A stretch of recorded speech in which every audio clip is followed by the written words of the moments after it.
సహృదయంతో స్వాగతిస్తుంది సరదాగా శ్రీజతో. Butterfly friendly stainless steel pressure cooker వీడియోకి మీరు చూపించిన లవ్ అండ్ సపోర్ట్‌కి thanks a lot. Symphony diet 3D 55i+ model air cooler review చూసేద్దామా ఇవాళ? సింఫనీ కూలర్ రివ్యూ కూడా సమ్మర్ కంప్లీట్‌గా యూజ్ చేసిన తర్వాతనే వీడియో చేస్తున్నాను. వీడియోలో చూస్తున్నారు కదా, Symphony diet 3D 55i+ model air cooler ఇదే. టాప్ పాపప్ ప్యానెల్లో మెన్షన్ చేశారు మోడల్ డైట్ 3D అని. Side by side overall look చూసేయండి ఎయిర్ కూలర్ది. Popup panel with touch screen and remote use కూడా ఉంది ఎయిర్ కూలర్కి. కూలర్ని ఫ్లెక్సిబుల్గా మూవ్ చేసుకోవడానికి కింద క్యాస్టర్ వీల్స్ ఇచ్చారు చూడండి. ఇక ఇదేమో other side with cooling pods and remote magnetic control. Remote use చేసుకుని తర్వాత మళ్ళీ ఇక్కడే ప్లేస్ చేయొచ్చు.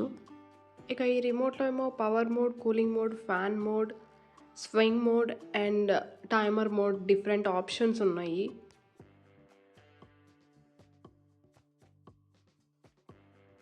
బ్యాక్ సైడ్ ఏమో కేబుల్ వైర్ విత్ ప్లగ్ ఇచ్చారు. 3 సైడ్స్ కూలింగ్ ప్యాడ్స్ ఉన్నాయి.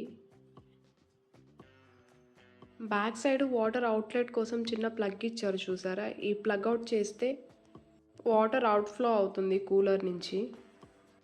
ఈ వాటర్ అవుట్లెట్ ప్లగ్కి పైన ప్రోడక్ట్ డీటెయిల్స్ అన్ని మెన్షన్ చేశారు. మోడల్ నేమ్, ఇంకా how many watts and manufacturing date and year అన్నీ. కూలర్ అదర్ సైడ్ది product QR code and customer care number, best cooling కోసం తీసుకోవాలని ప్రికాషన్స్ అన్నీ మెన్షన్ చేశారు ఇక్కడ. ఇదే ఓవరాల్ లుక్. ఇక కూలర్ ఎలా ఆపరేట్ చేయాలో చూద్దాం. ఇదిగో కూలర్కి వచ్చిన ప్లగ్ఇన్ పిన్ ఇదే. ప్లగ్ఇన్ చేసి స్విచ్ ఆన్ చేయగానే పాపప్ ప్యానెల్ ఇక్కడ పవర్ బటన్ ఆన్ చేయాలి.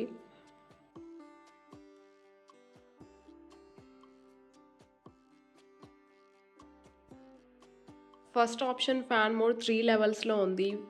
ఓసారి ప్రెస్ చేసినప్పుడు ఒక్కో లెవెల్ ఇంక్రీజ్ అవుతూ డిక్రీజ్ అవుతుంది.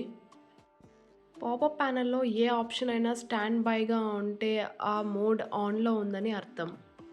అలా కాకుండా బ్లింక్ అవుతూ ఉంటే ఆ మోడ్ ఆఫ్లో ఉందని అర్థం. ఇక ఇదేమో కూలింగ్ ఆప్షన్. పవర్ బటన్ పైనున్న ఆప్షన్ ఏమో వాటర్ ట్యాంక్ లెవెల్స్ చూపిస్తుంది. ఇన్ కేస్ వాటర్ ట్యాంక్ ఎంటీగా ఉంటే అలారం సౌండ్ వస్తుంది. రెడ్ కలర్ లైట్ కూడా బ్లింక్ అవుతూ ఉంటుంది ప్యానెల్లో. ఇదిగో చూసారు కదా, వాటర్ లెవెల్స్ లో అయినప్పుడు ఇలాగ రెడ్ కలర్ లైట్ బ్లింక్ అవుతూ ఉంటుంది పాపప్ ప్యానెల్లో. పవర్ బటన్కి ఇటు సైడ్ ఉన్న ఆప్షన్ ఏమో స్వింగ్ మోడ్. స్వింగ్ మోడ్కి పక్కనున్న ఆప్షన్ వచ్చేసి టైమర్. టైమింగ్ సెట్ చేసుకోవచ్చు, 1 hour 2 hour 4 hours అలాగా. ఇదిగోండి ఇలాగ టైమర్ మోడ్ ఆన్ చేసుకుని టైమింగ్ సెట్ చేసుకోవచ్చు. ఆ తర్వాత ఆఫ్ చేసుకోవచ్చు timing mode. Popup panel touch చేయకుండా ఇప్పుడు రిమోట్లో ఆపరేట్ చేసి చూద్దాం. రిమోట్లో కూడా fan increase and decreasing mode, cooling mode, power button, ఇంకా swing mode and timer mode ఉన్నాయి. ఈ చిన్న డోర్ ఓపెన్ చేస్తే వాటర్ అండ్ ఐస్ క్యూబ్స్ వేసుకోవచ్చు. 55 litres water capacity water tanker.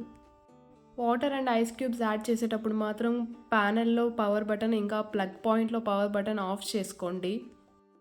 ఈ కూలర్ ఫ్లిప్కార్ట్లో పర్చేస్ చేసినప్పుడు 11,000 ప్రైస్. నన్ను అడిగితే మిడిల్ క్లాస్ ఫ్యామిలీకి ఈ కూలర్ కన్నా pedestal fan, table fan or ceiling fan best option. అది కాకపోతే 75 లీటర్స్ వాటర్ కెపాసిటీ ఉన్న కూలర్ తీసుకోవచ్చు. ఇంకా బెస్ట్ అంటే ఏసీయే పెట్టుకోవచ్చు. అంతేకాని ఈ కూలర్ పర్చేస్ చేసి అమౌంట్ మాత్రం వేస్ట్ చేసుకోకండి. For more videos, please like, share and subscribe to Saradaga Srijato.